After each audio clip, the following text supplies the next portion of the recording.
Halo, kembali lagi bersama saya di pembelajaran jarak jauh. Hari ini kita akan melanjutkan pembahasan sebelumnya mengenai quantum GIS. Topik utama hari ini kita akan menggambar peta atau biasa disebut juga digitalisasi peta.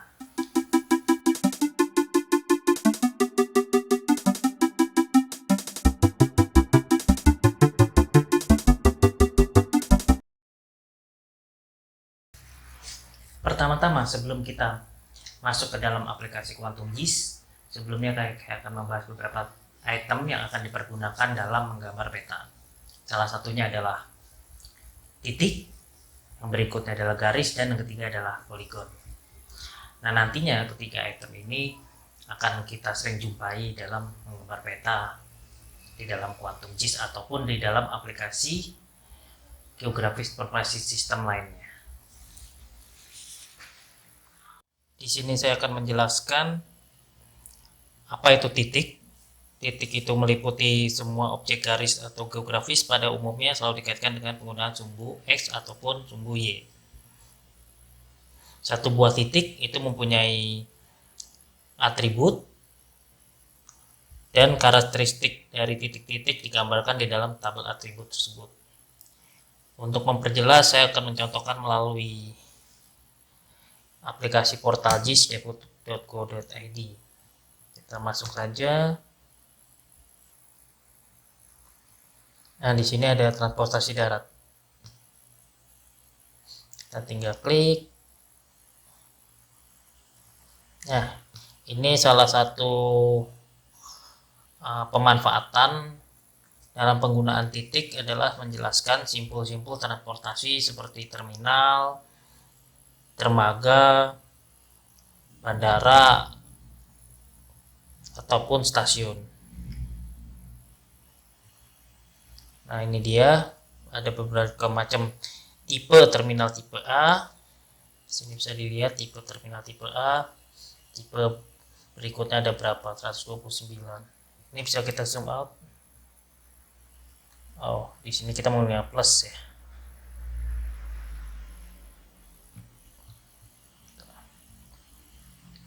Nah, kita bisa contoh. Ini kita contohkan adalah terminal Simbuang. Nah, ini terminal Simbuang. Di sini tipenya yang saya sebutkan lagi ada terminal tipe A, terus titik itu berfungsi sebagai koordinat dan berikut penjelasan atribut. Jadi di sini nanti harusnya ada koordinatnya. Di sini ada min 269, lintang dan bujur 118. Nah, di situ adalah variabel-variabel yang ada di dalam sebuah titik. Untuk contoh garis, saya akan mengambil contoh dari situs gis.bpjt.pu.go.id. Nah, di sini adalah lumayan lengkap dan menggambarkan rencana peta jaringan jalan dalam bentuk garis.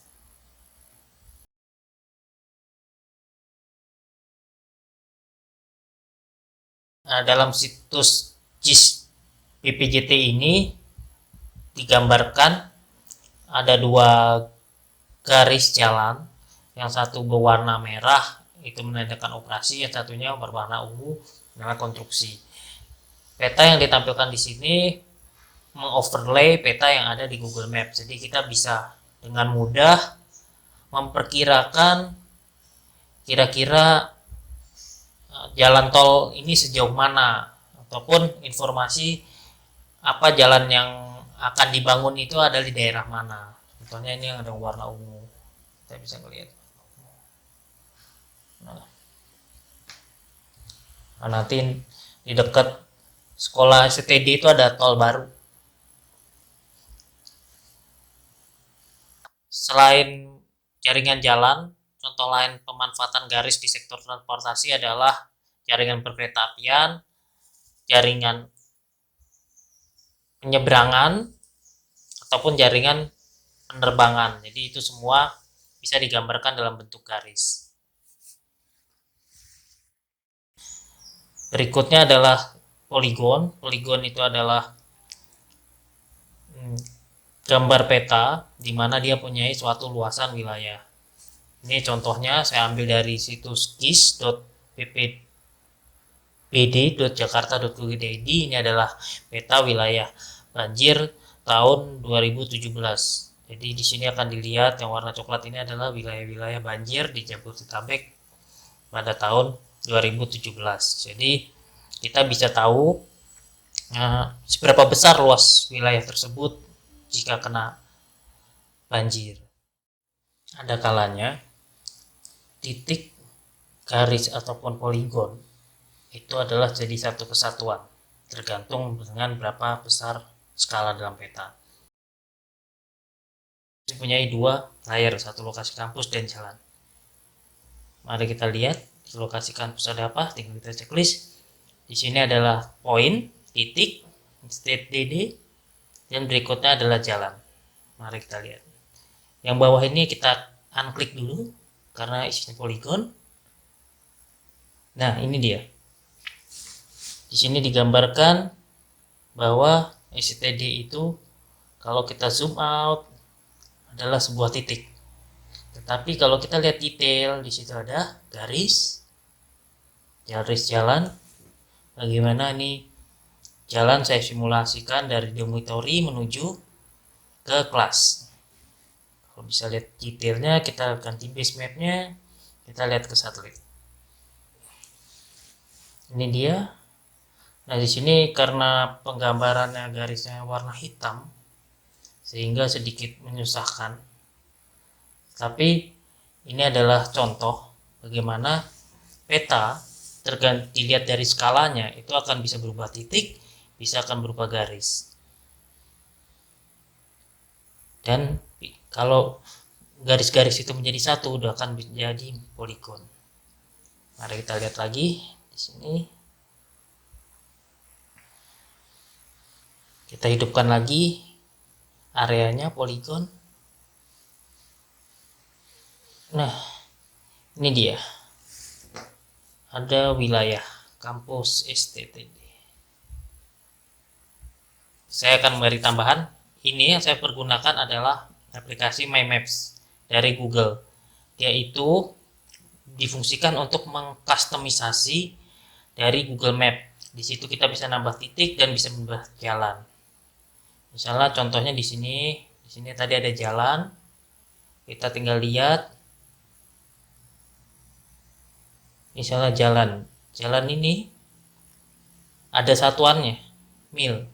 Jadi kita bisa melakukan pengukuran menggunakan aplikasi My Maps ini.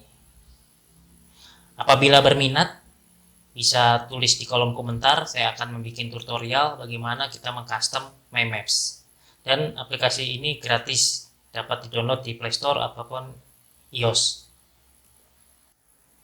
Untuk memperkaya pemahaman kita akan fungsi tersebut, mari kita langsung ke praktek aplikasi Quantum GIS. Digitalisasi peta wilayah dengan poligon. Pertama kita buka Quantum GIS dan kita pilih New Empty Project.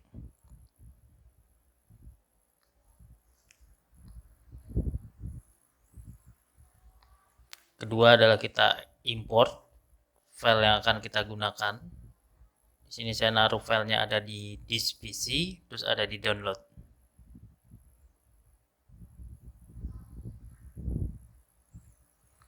Nah, ini ada gambar desa peta Ragi Manunggal. Tinggal kita drop saja ke dalam aplikasi Quantum GIS.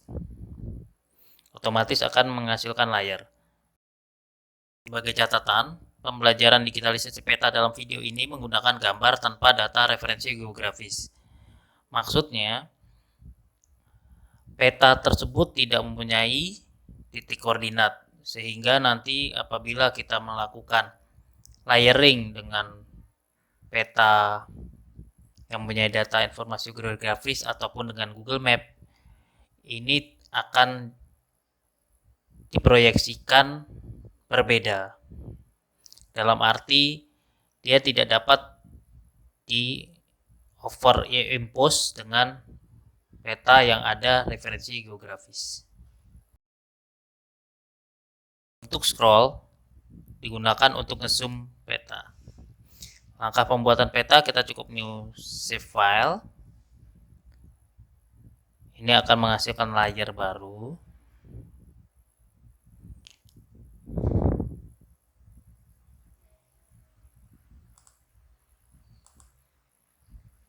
Save file ini nantinya juga akan kita gunakan sama dengan menggambar garis ataupun menggambar titik. Di sini saya akan memberi nama desaku.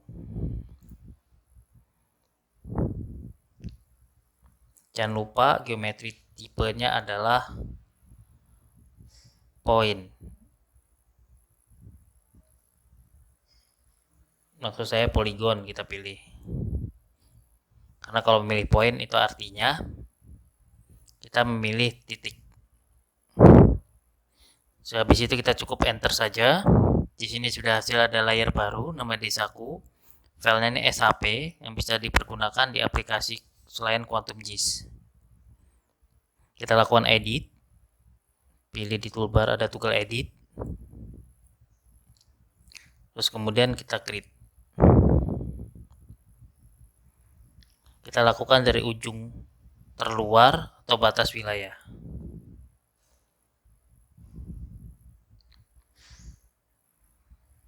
Tekan spasi keyboard dan gerakan mouse untuk kita menggeser-geser apabila kita dalam mode zoom. Setiap ujung batas wilayah kita kasih garis. Kemudian nanti kita klik kanan dan keluar atribut desaku. Klik aja nomor 1. Nah, ini dia. Kemudian kita untoggle save. Maksud saya untoggle edit. Ntar akan mengesave file SHP ini. Ini adalah gambar awal peta yang kita buat menggunakan poligon.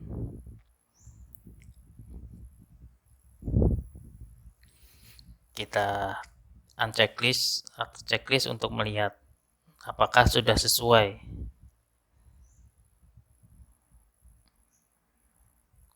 Kemudian berikutnya kita akan memotong. Di sini ada banyak perpotongan, ada wilayah yang warnanya hijau tua, hijau muda ataupun danau. Langkah untuk memotong kita lakukan edit kembali. Nah, kita klik edit di toolbar, kemudian pilih split feature. Nah, ini gunanya akan memotong poligon yang sudah ada. Jadi dia akan men-split, membagi-bagi. Yang termudah kita taruh paling bawah dulu. Ingat kita taruh di titik awal terluar dan harus berpotongan agar bisa poligon tersebut terbagi. Ya, ini kita cek sudah ada pembatas dan berupa garis. Angka berikutnya kita akan potong lagi wilayah yang warnanya sedikit lebih muda hijaunya. Ingat selalu ada perpotongan. Di sini kita ambil dari sisi luar poligon.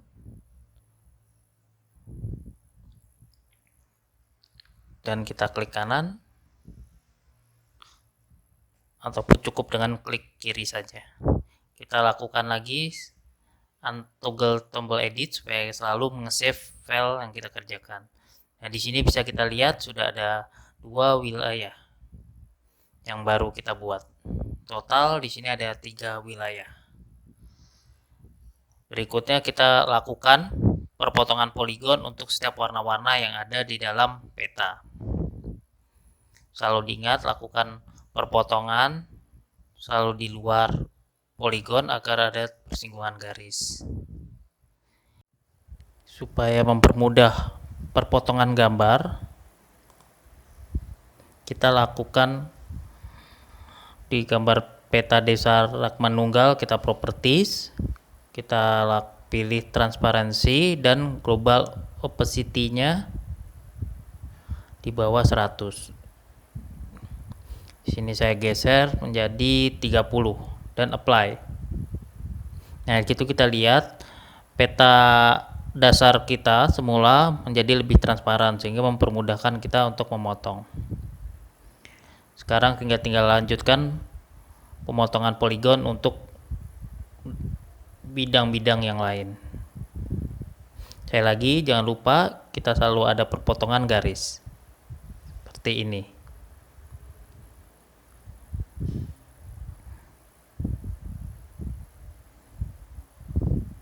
Kita mulai lagi dari perpotongan yang terluar, kita ambil dan kita sambungkan lagi.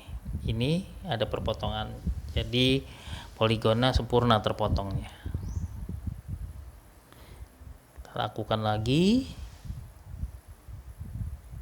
Ini ada garis tapi warna merah, jadi nggak kelihatan.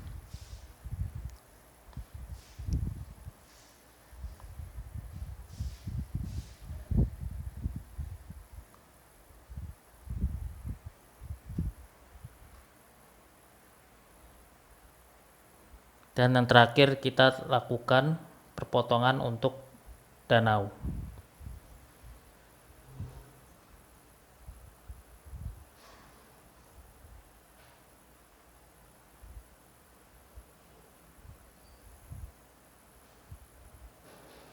Apabila sudah, kita cukup mengecek semuanya. Jangan lupa selalu di klik toggle edit supaya terekam.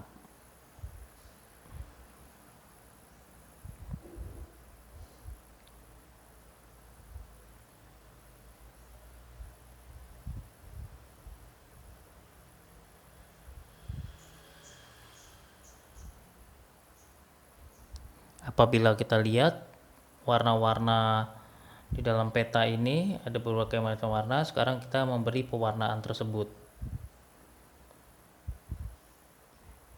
Kita pilih desaku di checklist properties.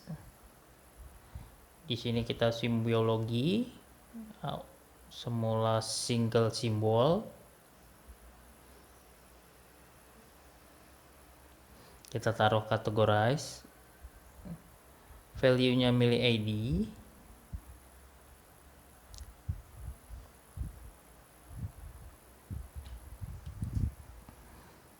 Berikutnya kita pilih color ramp. Nah, saya pilih green karena di sini gradasi warna peta awalnya warnanya dari hijau tua sampai hijau muda. Berikutnya kita tinggal klik classify. Nah, ini akan otomatis grade pewarnaan. Nah, karena dasarnya atribut itu hanya semua di value 1, sehingga kalau kita classify yang keluar hanya ada 2 warna. Untuk menambah cukup di samping kanan classify itu ada tombol tambah nantinya. Ini untuk menambah berikutnya. Ini udah ada 2, kita tinggal tambah lagi. Ini ada berikutnya 3 warna coklat sampai dengan warna 5 coklat. Untuk meratakan warna kita lagi color ramp, kita pilih warna gradasi hijau sehingga keluar warna yang kita pilih.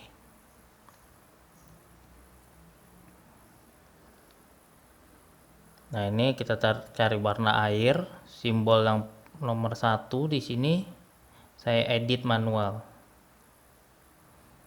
Nah, untuk mempermudah saya tulis water. Nah, ini udah saya edit manual, tinggal klik kanan, kita ganti warna biru di sini.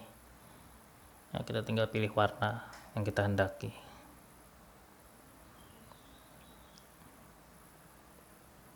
Dan berikutnya adalah nomor 2 adalah warna yang hijau sedikit kekuningan. Nah, ini kita juga pilih. Ini masih saya edit warna air supaya persis dengan gambar.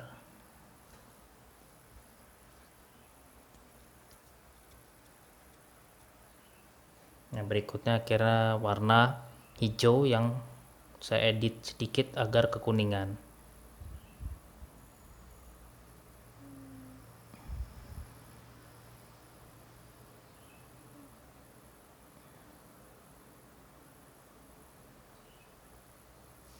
Nah, ini akhirnya semuanya warna biru. Kenapa demikian warna biru? Karena sekali lagi atribut dalam poligon yang kita bikin tadi semuanya nomor 1 ID-nya, sehingga otomatis dia akan warna biru.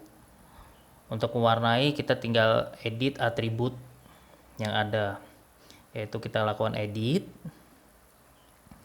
kita pilih di sini adalah select feature atau by area, kita tinggal klik. Nah, di sini kita tinggal klik sampai warna berubah jadi warna kuning. Nanti kita tinggal edit atribut. Nah, ini contohnya. Nah, ini nanti akan saya masukin nomor 5 karena tadi sesuai di gambar warna yang paling atas dalam peta ini adalah hijau tua dan ID 5 mewakili warna hijau tua.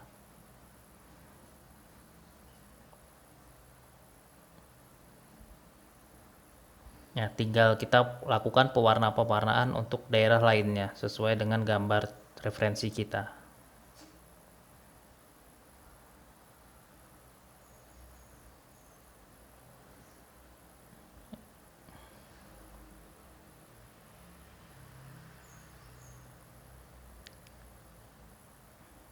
Apabila sudah, lalu lagi kita untangle edit supaya nge-save dan kita lakukan save project karena tadi saya belum nge-save project peta yang kita buat. Di sini untuk penanda saya ganti namanya peta indra.kz. Selanjutnya adalah digitalisasi jalan. Caranya hampir sama dengan tadi.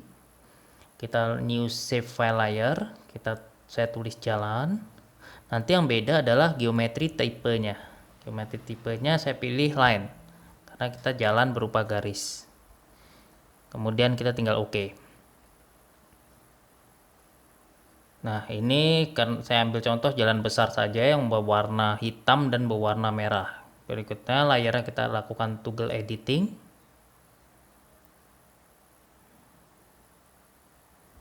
Kita add line feature. Ini saya mulai dari jalan warna hitam. Kita taruh ID-nya 1 di atribut jalan besar.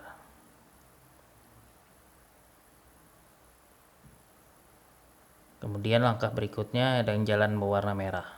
Ya, untuk menggambar garis ini seperti kita gambar poligon, hanya saja kita tidak menghubungkan antara titik awal mulai dan titik akhir. Kita cukup memberi di mana sumbu X dan mana sumbu Y.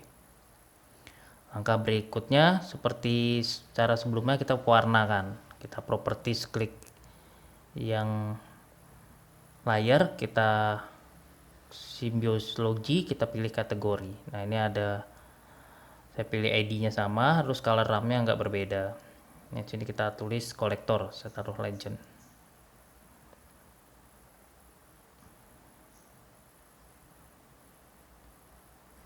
Nah, ini supaya besar saya edit aja. Saya sebenarnya pilih angka nomor 1 lebarnya. Kalau tadi ini 2, ini supaya kelebaran. Oh ya, di sini saya tadi mengetik legend. Ini supaya untuk penanda saja bahwa nomor 1 itu jalan kolektor, nomor 2 jalan lokal. Sekali lagi untuk jalan ini saya hanya memilih 2 karena jalan lain bisa dicoba sendiri karena waktu yang cukup terbatas apabila saya menggambar semua jalan yang ada. Berikutnya digitalisasi gambar rumah dengan multiple point. Seperti biasa, new save file layer, file name-nya rumah, dan saya pilih multiple point karena ada berbagai macam titik dan titik tersebut mewakili rumah. Tinggal lupa kita lakukan toggle edit, kita add point. Sini saya pilih atribut 1 dan kita lakukan penitikan untuk rumah-rumah yang lain. Jangan lupa atributnya selalu sama 1. Kecuali untuk bangunan yang berupa seperti masjid kita pilih 2. Karena untuk pewarnaan nanti kita tinggal cukup rumah itu, semua rumah yang atribut 1 itu kita kasih warna agak merah, dan untuk yang masjid warna yang berbeda. Jadi kita atributnya jadi lebih sederhana. Tetapi kalau kita banyak titik tadi, maka atributnya akan rumit. Nah, ini saya melakukan edit supaya berbeda untuk masjid. Kita cari simbol yang berbeda. Di situ ada slash manager dan ada pilihan favorit. Saya pilih all symbol. Terus saya ambil segitiga biru. Nah, ini mirip ya dengan nama produk tepung. Nah, kita tinggal apply. Nah, disinilah akhirnya peta telah selesai kita gambar.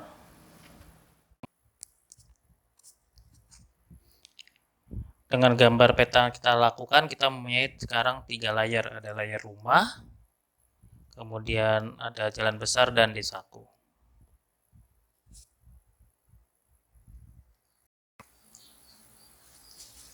Demikian pembelajaran hari ini. Semoga dapat memperkaya pengetahuan dalam rangka digitalisasi peta. Seperti biasa, apabila ada pertanyaan silahkan sampaikan melalui Google Classroom, WA Group, ataupun langsung kolom komentar video di bawah ini. Terima kasih telah menonton video ini. Sampai ketemu di video selanjutnya.